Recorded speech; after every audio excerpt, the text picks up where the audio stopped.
And again, there's human adversaries that try to break into you. You know, I was a penetration tester for over 20 years, was paid to break into places, and it's really not that hard once you know what you're doing. You can socially engineer your way in any way, anywhere, but most of the time as a penetration tester, you're looking for unpatched software or misconfiguration or something. The way that most hackers, human hackers, break in, again, first of all, most of the time it's social engineering or unpatched software, you know, or they know the password. But in a lot of cases, again, the hackers are trying to find out, do you have unpatched software or some misconfiguration vulnerability? All they use, they have to have a scanning tool that scans the network. Like the most popular hacker scanning tool on the planet, it's called Nmap. It's been around for decades. You can go download it now. But essentially you just say something like nmap KnowBe4.com, and when you fire off the tool, it will try to find out what ports and services are open on that particular target. And it will not only tell you ports and services, but versions, you know, to say, oh, that person's running, you know, Apache or Internet Information Server version 9. And getting the version number of all the software that it finds is very important, because that software version number will tell you whether or not that software is patched. And in my 34-year career and over 22 years of pen testing, I scanned millions of computers for missing patches, and I never not. Every single computer that I found always had a missing patch, all of them. In my career, every router, every computer ever scanned, again, usually I would find them using Nmap or some type of scanning tool like that. There's hundreds of scanning tools. But, you know, goes and finds them, will tell you the version number. Then you can go to the vendor's website. Let's say that it's Microsoft, your Internet Information Server, and it says it's version 9 or 11 or 12 or whatever. You can then go to Microsoft and find out what's the current version.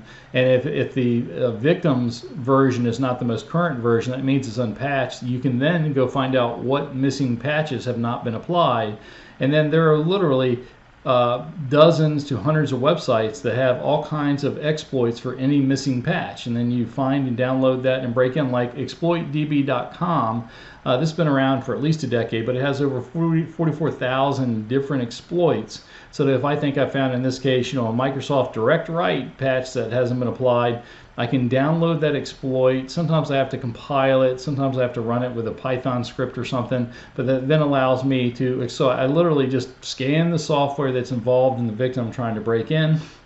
And then I go to the website to find out what the, you know, download the missing unpatched exploit software.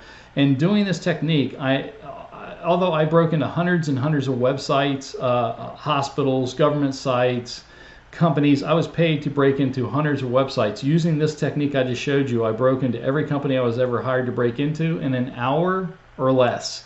Even though most of the time they gave me 2 weeks to 6 weeks to break in, I would break in an hour or less, because it just isn't hard. It literally gets boring, because as a penetration tester, you're just breaking in so often using these sort of things.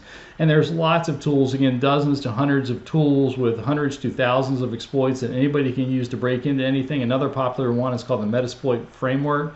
And it's a legitimate tool that's supposed to be used by defenders and legitimate legal pen testers, but it's a Metasploit framework is this free and commercial tool. It has over 3,000 exploit modules, and you're like, oh, you can download this tool and go, oh, I need to break into an Oracle database or a Mac computer or Apache Tomcat web server or something like that, or a website running WordPress Google Maps plugin, and you can try and download that and exploit. Again, there's dozens to hundreds of websites that contain hundreds to thousands of exploits that anybody can use to break into any unpatched something.